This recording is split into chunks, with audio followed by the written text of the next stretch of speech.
நம்மள்ல பல பேர் பண்ற மிகப்பெரிய தப்பு என்னன்னா, அ பழைய காலத்தில பல வருடங்களுக்கு முன்னாடி நான் வந்து எப்படி இருந்தேன்? என்ன ரொம்ப சந்தோஷமான வாழ்க்கை அது, அப்படின்னு சொல்லிட்டு ஒரு தாட் ப்ராசஸ் இருக்கும். இறந்த காலத்தில ஒரு 5 வருஷத்துக்கு முன்னாடி நான் இப்படி அசிங்கப்பட்டேன், உறவினர்கள் மத்தியில, நண்பர்கள் மத்தியில அப்படின்னு சொல்லிட்டு அந்த பெயினையும் மனசுக்குள்ள வச்சுக்கிட்டே இருப்பாங்க.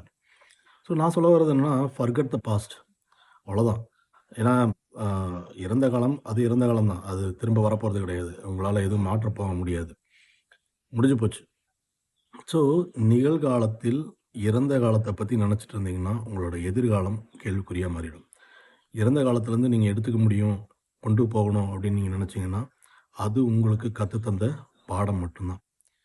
இறந்த காலத்தில் செய்த தவறுகள் ரிப்பீட் ஆகாம பார்த்துக்கோங்க. எதிர்காலத்த பத்தி ரொம்ப யோசிச்சு மனச போட்டு வருத்திக்காதீங்க. நிகழ்காலத்தில இன்னைக்கு நாள பயனுள்ளதா கழிக்கிறக்கு என்ன பண்ணணும்? என்ன விஷயத்த கத்துக்கணும்? ஒரு படி முன்னேறுறதுக்கு என்ன பண்ணணும்? அத மட்டுமே யோசிச்சு, அத மட்டும் தினமும் செய்யுங்க. Forget about the past.